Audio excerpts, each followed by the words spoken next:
स्वागत छ। आज हामी मानव अधिकारको एकदमै महत्त्वपूर्ण अवधारणाबारे कुरा गर्दैछौँ। यो कसरी विश्वभरि फैलियो र हाम्रो देश नेपालमा यसको के अर्थ छ, आउनुहोस् गहिराईमा बुझौँ। ल, एउटा प्रश्नबाट सुरु गरौँ है त। के हामीलाई थाहा छ, जन्म लिने बित्तिकै हामी सबैले केही आधारभूत अधिकारहरू स्वतः पाउँछौँ? आजको हाम्रो छलफल यही प्रश्नको वरिपरि घुम्नेछ। त्यसो भए सबैभन्दा पहिले त यो बुझौँ, आखिर मानव अधिकार भनेको के हो? सरल भाषामा भन्नुपर्दा मानव अधिकार भनेको त्यस्ता आधारभूत अधिकार र स्वतन्त्रताहरू हुन् जुन संसारका हरेक मानिसले जन्मदेखि मृत्युसम्म पाउँछन्। र सबैभन्दा महत्त्वपूर्ण कुरा के हो भने यी अधिकारहरू जन्मसिद्ध हुन्छन्, कसैले पनि खोज्न सक्दैन। यी अधिकारका केही खास विशेषताहरू छन्, जस्तै यो जन्मसिद्ध हो, मतलब हामी जन्मदै लिएर आउँछौँ। यो विश्वव्यापी हो, मतलब सबैलाई जहाँ पनि लागू हुन्छ।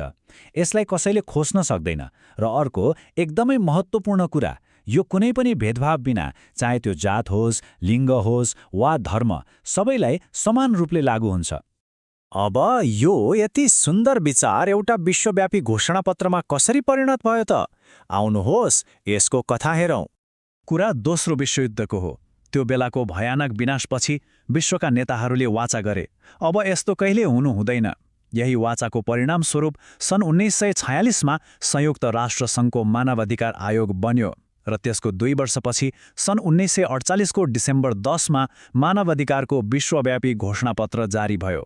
र यो घोषणापत्रलाई आकार दिने एकजना व्यक्तिको भूमिका एकदमै ठूलो थियो, एलेनोर रुजवेल्ट। उहाँले मस्यौदा समितिको नेतृत्व मात्र गर्नु भएन, उहाँको योगदान यति ठूलो थियो कि उहाँलाई विश्वकी प्रथम महिला भनेर पनि चिनिन्छ। त्यति बेला उहाँले भन्नुभएको एउटा कुराले यसको महत्त्वलाई प्रष्ट पार्छ। उहाँले भन्नुभएको थियो, आज हामी मानव जातिको जीवनमा एउटा महान घटनाको सङ्घारमा उभिएका छौँ।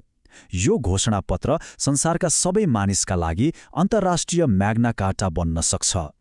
यो घोषणापत्रमा जम्मा 30वटा धारा छन्, जसमा केही आधारभूत कुराहरू उल्लेख छन्, जस्तै सबै मानिस जन्मले स्वतन्त्र र समान हुन्छन्, कसैलाई पनि भेदभाव गर्न पाइँदैन, सबैलाई जीवन, स्वतन्त्रता र सुरक्षाको अधिकार छ, र कसैलाई पनि दास बनाउन वा यातना दिन पाइँदैन। ल, यो त भयो विश्वको कुरा। अब हाम्रो आफ्नै देश नेपालमा अधिकारको यात्रा कस्तो रह्यो त, त्यतातिर लागौँ है। नेपालमा पनि मानव अधिकारको अवधारणा विस्तारै कानुनी रूपमा स्थापित भयो।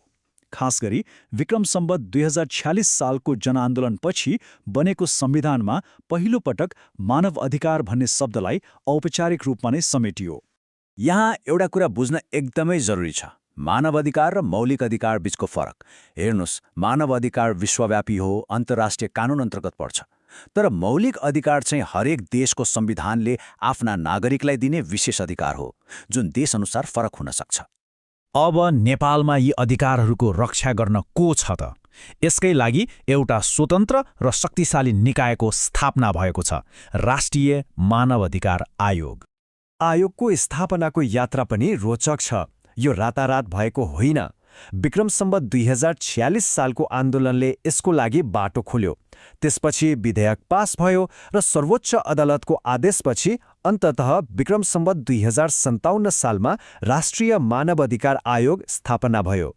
संवैधानिक निकाय भएकोले आयोगले धेरै महत्त्वपूर्ण कामहरू गर्छ, जस्तै कतै मानव अधिकार हनन भयो भने छानबिन गर्ने, दोषीलाई कारबाही गर्न सरकारलाई सिफारिस गर्ने, अनि कानुनहरू मानव अधिकार मैत्री छन् कि छैनन् भनेर हेर्ने।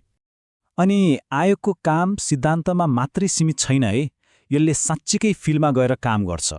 जस्तो कि पीडितहरूलाई परामर्श सेवा दिने अनि देशका विभिन्न जेल र हिरासतहरूको अवस्था कस्तो छ भनेर अनुगमन गर्ने। यो तथ्याङ्क हेरौँ त, आर्थिक वर्ष 2080-81मा मात्रै आयोगले 1000 भन्दा बढीलाई परामर्श सेवा दिएको देखिन्छ। यसले आयोगको कामको एउटा पाटो देखाउँछ। त्यस्तै त्यही वर्ष आयोगले देशभरि 154वटा अनुगमन मिसनहरू पनि चलाएको छ। यस्ता अनुगमनले जेल वा अन्य संस्थाहरूमा मानव अधिकारको अवस्था सुधार गर्न मद्दत गर्छ। यति कुरा गरिसकेपछि अब प्रश्न उठ्छ, यसमा हामी नागरिकको जिम्मेवारी के हो त? फेरि पनि एलेनोर रुजवेल्टको भनाइ याद गरौँ, स्वतन्त्रतासँगै जिम्मेवारी पनि आउँछ। यसको मतलब अधिकार र कर्तव्य सँगसँगै आउँछन्। वास्तवमा मानव अधिकारको विश्वव्यापी घोषणापत्रले नै भन्छ कि हरेक व्यक्तिले आफ्नो समुदायप्रति कर्तव्य पूरा गर्नुपर्छ। हामीले आफ्नो अधिकार प्रयोग गर्दा अरूको अधिकारको पनि सम्मान गर्नुपर्छ। त्यसैले मानव अधिकारको संरक्षण गर्नु सरकारको मात्रै काम होइन, यो त हामी सबैको, सिङ्गो समाजको साझा जिम्मेवारी हो। आज हामीले मानव अधिकारको विश्वव्यापी अवधारणा र नेपालमा यसको अवस्थाबारे छलफल गर्यौं। अब अन्त्यमा एउटा प्रश्न छोडेर जाँदैछु। हामीले आफ्नो टोल, छिमेक र समुदायमा हरेक व्यक्तिको मानव अधिकारको सम्मान र संरक्षण गर्न के कस्ता कदम चाल्न सक्छौं होला? यसबारे सोचौं है त।